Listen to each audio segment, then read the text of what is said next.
Summer evenings after Sadie and Grandma chased fireflies and drank lemonade and wished on the first star came the best part of vacations at Grandma's. Every night Sadie made a nest in the feather bed and Grandma tucked Sadie in with the name quilt. The name quilt was made of little patches, like Grandma's other quilts. But the name quilt had names on it too, sewn on some of the patches in tiny stitches with different colored thread, and every name had a story. Sadie would find a name on the quilt and trace the letters with her finger. "Francis," she would say. "Tell me about Francis." "That was your grandpa's name," Grandma would say. "He died when you were just a little thing.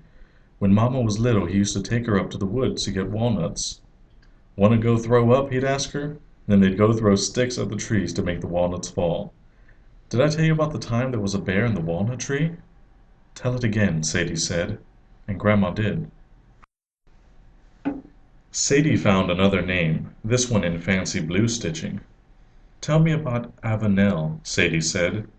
"That's your Aunt Nell, your Mama's younger sister. She used to ride the hogs. This patch here with the little pink roses is from the dress she ripped one day when she fell off in the mud. You remind me a lot of Avenel," Grandma said with a smile. "Good thing we don't have hogs anymore." Grandma had a million stories in that quilt. There was a piece of skirt that Sadie's mama got blackberry juice on when she was a little girl and fed her pie crust to Rosie the cat. There was even a piece of Grandma's wedding dress, though it didn't look much different from all the other patches in the quilt. "We didn't have money for fancy dresses back then," Grandma said. "My mama made my wedding dress, and my sister, that's your great Aunt Ida, picked the flowers for my bouquet from our own garden." Even after Grandma kissed Sadie goodnight and left the room, Sadie could still trace the letters of the names in the dark. They felt like friends if she ever got lonesome listening to the crickets and the frogs and the owls.